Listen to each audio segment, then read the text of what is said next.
Hello, friends. Welcome to episode 391. I'm your host, Laura Lummer, the breast cancer recovery coach. And are you ready to talk about holiday family gatherings? We're going to jump into some really important work here today.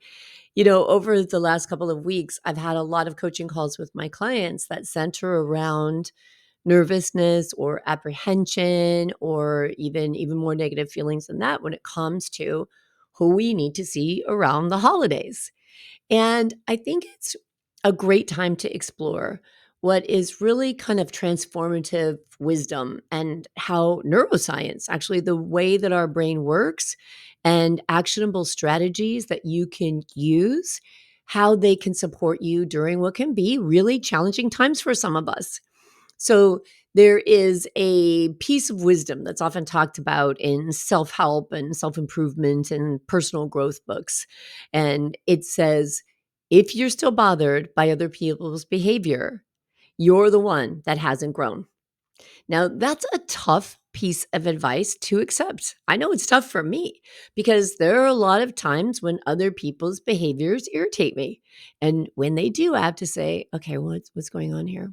Why am I allowing this? Why am I choosing this? So let's dig into that. Let's dig into what actually is happening in your brain, first of all, during challenging moments, even around your family. Inside your brain, there's a small but powerful structure called the amygdala. And the amygdala is kind of like a smoke detector for us, right? It starts detecting that something is going off before the alarm gets triggered. And so when you hear your mom or your aunt or your grandma or your cousin make that passive aggressive comment that you were already anticipating hearing before you even walked in, your amygdala processes this information in 1/50th of a second. Super fast, literally before your conscious mind knows what's happening. And then it immediately activates your stress response system. So a lot of times you don't even know what you thought. You just feel the reaction, right? You feel the physical effects, the tension, the heart racing, the anger, whatever it is. And this occurs really before you even had time to choose how to respond. This is very important because we are thinking ahead about how we've responded in the past. And when we get what we call triggered, that's how fast a trigger can happen. And so we're oftentimes not consciously choosing how we're going to show up after that. So the super fast, lightning fast reaction, 1/50th of a second, it was really helpful for our ancestors, right? When they faced physical threats and they weren't sitting around sharing a turkey dinner, but they were actually trying to save their lives. And yet, our amygdala doesn't really distinguish between these different kinds of threats, right? The threat of something that's threatening your life, like our ancestors dealt with, or the physical or emotional threat of criticism, of your perceived life-threatening situations, right? How your body responds to it when your mother-in-law, right, makes comments about the way you raise your kids or the way you dress or the way you cut your hair or whatever, right? Our brain is still seeing that as a threat.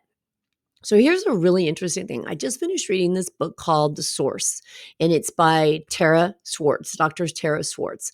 And she has this fascinating concept in the book, and I love it. I'm going to share with you. She says that we are highly impacted by the 5 people we spend the most time with. And I was thinking about this and it's like, okay, this is interesting because we have our regular life. That's most of the year and the 5 people we spend the most time around with. But then during the holidays, that little tree can shift a little bit. Maybe not even of our choosing, right? Just because of the social occasions that we're going to go into. And so we see more people or different people. But what she talks about is how our mindset is impacted by the mindset of those 5 people that we are around the most.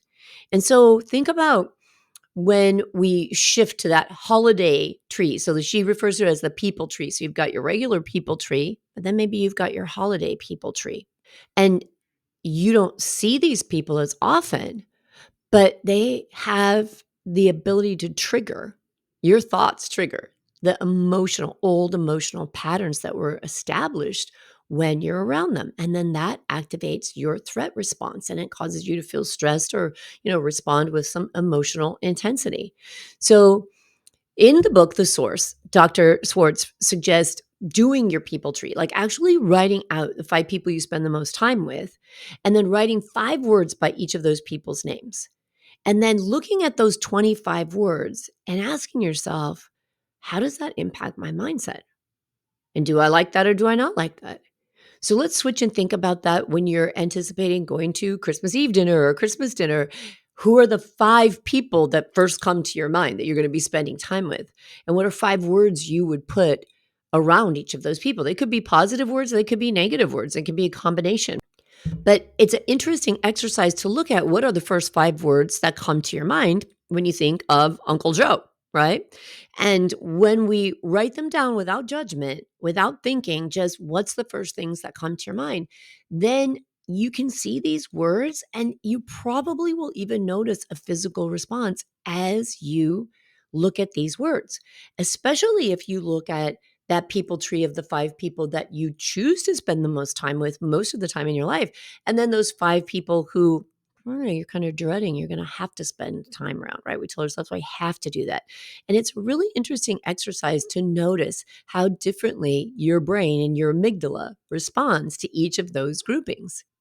But the really good thing about this is that even though your amygdala works really fast, your prefrontal cortex, this rational choosing part of your brain, can learn to work smarter, all right? This is where a lot of the work in my 3rd pillar of breast cancer recovery comes in. And that pillar I call regroup. And what that means is that when we have had a traumatic life experience, like a breast cancer diagnosis, we often come out of that, as I've talked about so many times on this podcast, we talk about that, we come out of it and we look at our life and we kind of feel like maybe some things don't fit. And there's a couple of steps to come before regroup. But when we get to regroup, it's like asking ourselves, who do I want in my life? Why do I want them in my life? What do I want in my life? What work do I want? What hobbies do I want? What people do I want? And we intentionally then start to design our life, to design your life. And as you do that, we work on designing your responses to life and to dealing with this whole regrouping of life. And in doing that, we start to create new neural pathways in our brain. We start to strengthen that prefrontal cortex, that rational choosing. If you could be in my coaching calls and my membership, you will hear this all the time. Why did you choose that thought? Right? Why did you choose that decision? Why are you choosing to tell yourself this story? Because we're always choosing. Sometimes we just don't realize it. We're not consciously choosing. We're letting our brain run away with its choices, right? So teaching your amygdala new response patterns really helps to build emotional resilience, emotional empowerment, emotional independence. And that's really powerful around the holidays because we've got some predictable triggers we're going to be dealing with, right? And when you can predict something, when you can say, Uncle Joe always says this, my mother in law always says that, you know that's happened in the past, we can actually prepare ourselves. Not preparation, there's 2 ways to approach this. And oftentimes, prepare ourselves mean, oh, geez, here we go. I'm going to have to deal with this. Oh my God, bring an extra bottle of wine. There better be enough vodka at that table, right? That's not the kind of preparation I'm talking about. I'm talking about the kind of preparation where you think this person typically does this thing, right? Or even in my family, I can think about someone in my family who's very important to me who dismisses boundaries as if they just don't exist, right? And so you can have a conversation with this person and say, I really would like it if we don't talk about this, or, I really am not comfortable bringing this up when we're around other people. Doesn't matter. It'll come up anyway, right? So I have a choice. Knowing that this person's behavior is pretty predictable, I know what I'm about to walk into. But I also know this person is important to me. And sometimes they're not important, right? If you're going to a family gathering, you're like, this is a person I see once a year, and they're not that important to you. And so again, why do we give that much weight to them and to their words or behaviors if they're not that important? But if it is someone that's important, then we can really prepare ourselves ahead of time by questioning ourselves on how we want to show up. And I'm going to get into that with you in just a minute, because that really gives you an opportunity when you're thinking about what's coming up, rather than turning to dread, turning to curiosity and strategy, turning to understanding what's happening in your brain, which is what we just talked about, that quick reaction that can happen, and then what you can do to help yourself stay calm and prepare yourself so that you can stay in your own integrity and show up the way you want. And, a lot of times I even coach people, and people they invited, people that are important to them, that they're going to spend more time with than usual. And even though these people are important to them, they also are triggered a lot by them. And so we've made this choice, though, to have this person in our life. Now we've invited them into our life. We really want them in our life.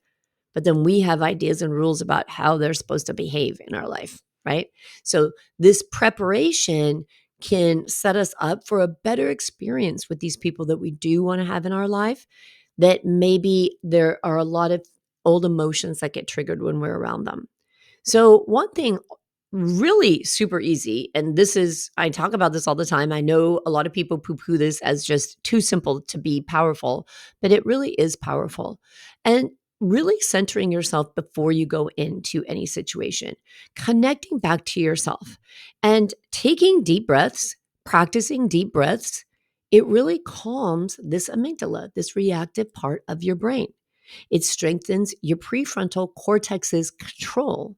And stopping to take deep breaths actually creates a buffer to emotional responses. So when you feel your amygdala firing, when you feel that automatic trigger, right? You say, I'm getting triggered. There's a few things that you can do to kind of interrupt the pattern that you've always followed previously, right? Which may be get another glass of wine, which may be cuss out Uncle Joe. I don't know what it is, but there's some things you can do. So taking some deep breaths is one of them. Changing your posture or changing your location is another one of them. Deciding on an escape plan ahead of time. And I'll tell you, there's been times when I've connected with one of my sisters, or if I'm going somewhere with friends and I know that there's going to be a triggering situation, there's a high potential of a triggering situation, that I'll say, listen, if you see this going on, come get me, right? Like, be there for me, and have an escape plan. Like, that's totally okay, right? To know, like, this doesn't feel good, this doesn't feel comfortable. I've decided, if this does come up, if I start feeling this way, this is what I'll do ahead of time so that I can stay calm, so that I can maintain the feeling of peace, and so that I can enjoy my holiday, right? So it's perfectly okay to think about little strategies like a deep breath, like moving your position, like excusing yourself, like having a pre thought out escape plan so that you can keep yourself calm and then maybe return to the conversation. And here's some fascinating information about that power to regulate ourselves.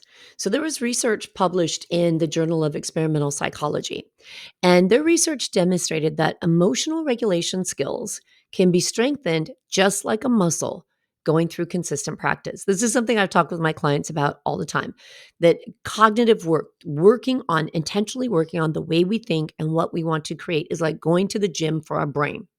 In a 2022 study in Psychological Science, they found that people who practice emotional self regulation, so taking that breath, changing that position, implementing that escape plan, giving yourself a moment to choose with the rational part of your brain how you're going to react, people who practice this emotional self regulation showed increased activity in their prefrontal cortex. So they were improving that executive function. And this means that we're literally rewiring our brains when we intentionally choose different responses to situations that have always triggered us in the past. So you're sitting around the holiday dinner table, dad brings up politics, sister joins in, sister-in-law is rolling her eyes at the food you're choosing to eat because you're not eating the rolls and the mashed potatoes, you're carb restricting, and you're just feeling all the pressure, right? And so here's the really truth of that. No matter what people say, no matter what they bring up, their words and their actions have no inherent emotional meaning until we assign it to them. When we base our feelings on other people's behaviors, we're essentially just giving them the remote control to our emotional state. So it isn't the comment that hurts, it's what we think about the comment. It isn't the look that gives us anxiety, it's our interpretation of what they're thinking behind that look. It's not the criticism that actually diminishes our own self worth unless we accept that criticism as truth to us. So, a minute ago, I brought up my third pillar of breast cancer recovery, regroup, and that extends way beyond breast cancer recovery. And it's really, again, about intentionally designing your life. When you're regrouping, you're asking yourself, who do you want in your inner circle? What energy can you sustainably maintain? And here's where that comes in when it's the holidays. How long can you be around a specific person? And this is a really important thing to think about because if you got family coming into town and cousin Sherry calls you and says, "Hey, I'm coming into town. I'm going to spend 4 days with you." And you're thinking, 1.5 hours with this person is literally all I can take. That's an important thing to think about because then you have to move into the next step, which is establishing and reinforcing your own healthy boundaries, right? So the important thing here is to think that if you're choosing to have someone in your life, like we often do, right? We choose to have someone in our life that we have past triggering emotions with, but we love them and they're important to us. And it's important to us to keep them in our life. If we want to do that and invite those people in and spend our time with them, then we must do that work on ourselves. Let's go back to the opening here that if we're still triggered by their behaviors, we haven't done the work on ourselves. We've got to decide to release the habit of mentally replaying past hurts. If you want someone in your life who you're still mad at because they pulled your hair when you were 8 and now you're 60, you got to do the work, right? And you're saying to yourself, well, they're my sister, they're my mom, they're my aunt, they're my cousin. I want to see them, but I'm so mad at them. We're only hurting ourselves when we do that. So we have a couple of choices, right? We can choose who we want to be around and for how long we want to be around them.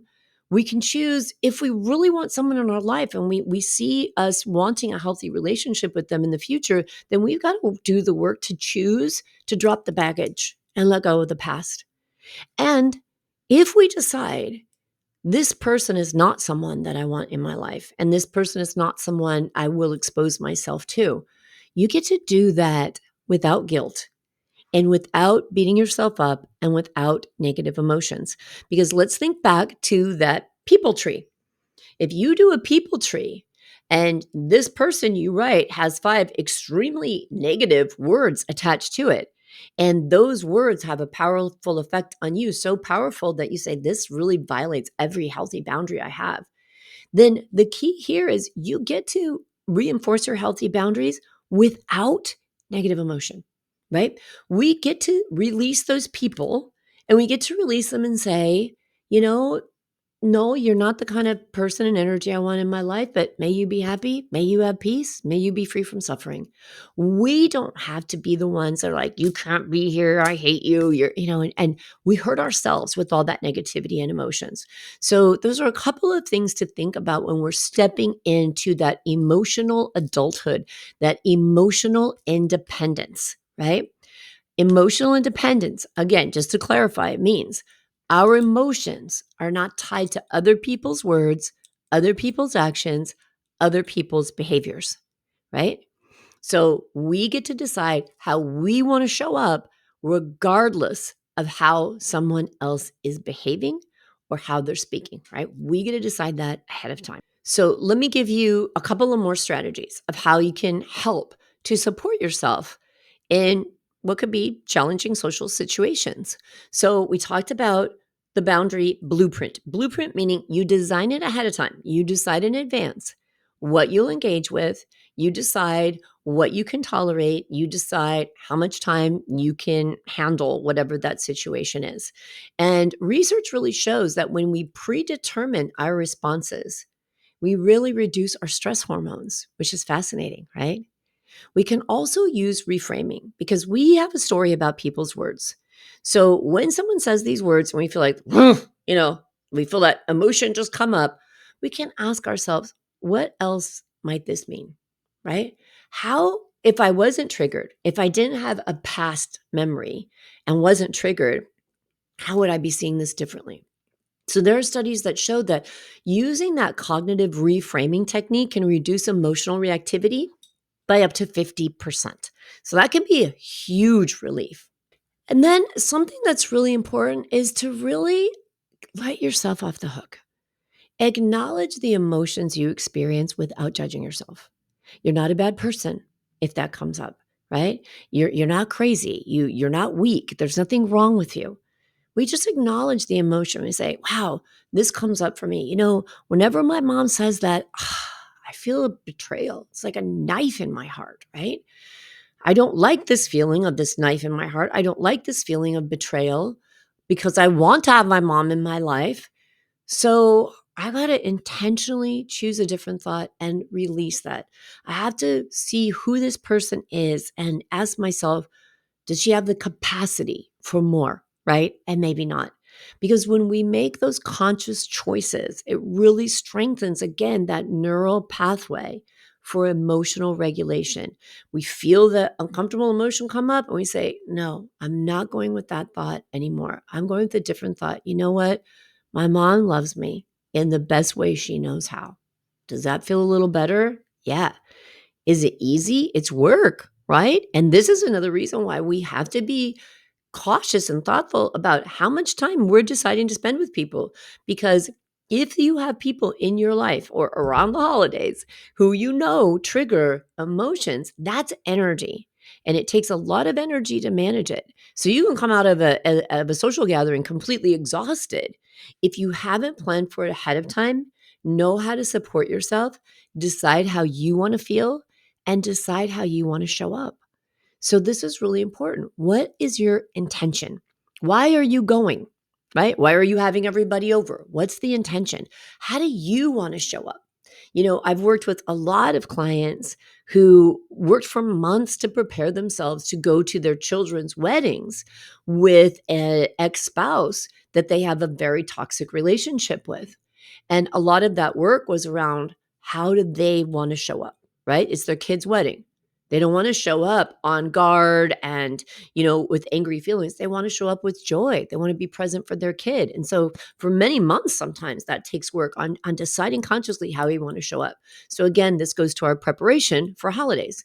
And then what outcome do you want? Right? Do you want to leave there feeling exhausted, feeling stressed, feeling strained? Or do you want to leave this saying, you know what? I had a really nice time. That was really great. It was great to see the people that I miss. And it was great to just let go of all of the stress I used to hold on to about the people I don't miss. Right. And then what thoughts would really support that? So, it's maybe a foreign concept to you, a new thing to think about. How do you strategize going into family, holidays, social experiences? But try it, right? If you've never tried it, and your past experiences have triggered a tremendous amount of stress for you, that maybe taking back your emotional power is a good thing, and planning ahead can be very supportive of you. It's not becoming cold. It's not about becoming disconnected. It's not about, the old, I don't care. I don't care what anybody thinks. It's just about choosing consciously your responses and protecting your well being intentionally. All right. Asking yourself a really important question: who do I want to be in this moment, regardless of what anyone else says or does? And then making those conscious decisions, taking back your emotional power to show up that way. And you'll be so proud of yourself, and you'll have such more amazing experiences around the holidays. All right. I hope that helps. I hope you can implement these steps and have a wonderful holiday season. We are on the brink of it when this show comes out. It's going to be just a few days before Christmas here. So we're going to be right in the swing of everybody's different holidays. So I hope you have a wonderful, joyful, fulfilling, calm, peaceful holiday season. And I'll talk to you again next week.